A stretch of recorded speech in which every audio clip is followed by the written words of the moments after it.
One day, I walked in the front door of my dream home in Denver and heard a calm, confident inner voice say to me, "All the reasons you needed and wanted this house are complete.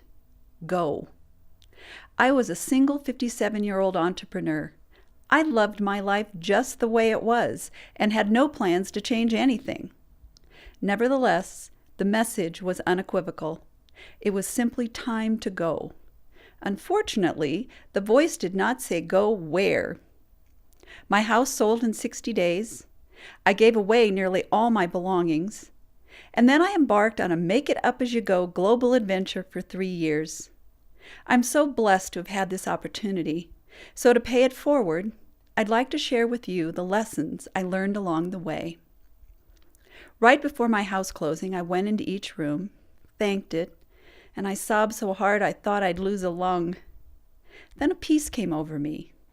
I accepted that this part of my life was complete. Something new was on the way.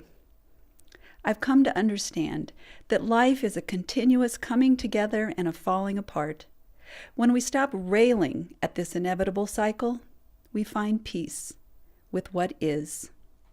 Sometimes at 6 in the evening, I still didn't know yet where I would stay that night.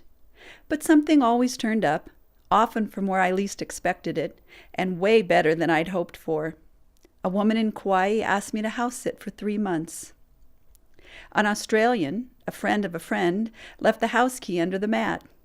I was offered meals, cars, and adventures so often it became normal. I learned to trust that whatever I need, whenever I need it, for as long as I need it, will always be at hand. And I now recognize that what we actually need might look quite different from what we originally had in mind. One of the most impossible questions to answer is, what's going to happen next? People often remarked, "You are so brave. I could never live without a house and travel with just one suitcase and a computer." Bravery had nothing to do with it. I learned that if we can thrive in the tension of not knowing, it makes for a very juicy way of life. I received invitations to stay in basements, spare bedrooms, mansions, vacation homes, and someone's cousin's mountain cabin. In turn, I babysat their kids, made them soup, and taught them to salsa.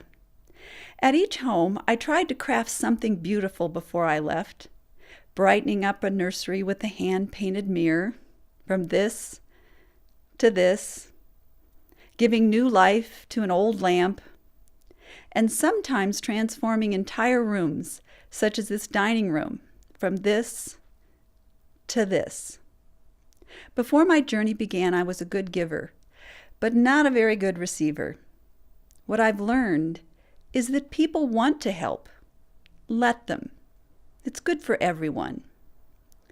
I often experience things I didn't even know existed.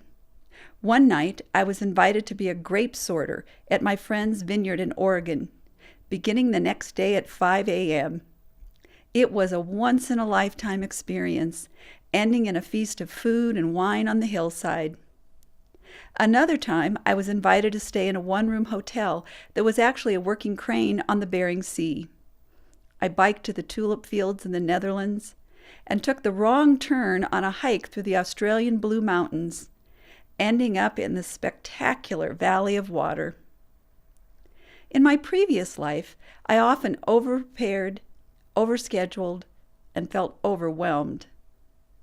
I've learned how important it is to leave some space in our lives for magical moments, so they can land right in our laps. Everywhere I went, people danced. The Germans at Oktoberfest, the Bhutanese in celebration, the Hawaiians in sacred ceremony. So I danced too, participating in a flash mob, taking ballroom dance lessons, and cha-cha-chaing in competition. And everywhere I went, I saw daily practices of silence in meditation, prayer, and nature. I learned there's no substitute for stilling the mind and moving the body, today and every day. I was often asked, "But don't you get lonely?" "No, I really don't," I'd reply. I now know to my core that we are never alone, ever, because deeply we are one. And the best lesson I learned is this: it turns out that love, in all its forms, really is the answer, and we are worthy of it just the way we are, just because we are. And though we often try to convince ourselves otherwise, it's never too late to take another chance on love. I have a new appreciation that every day begins with an invitation. We awaken to a life force beckoning us to take our next step forward. So what's beckoning you? I hope you'll accept the invitation.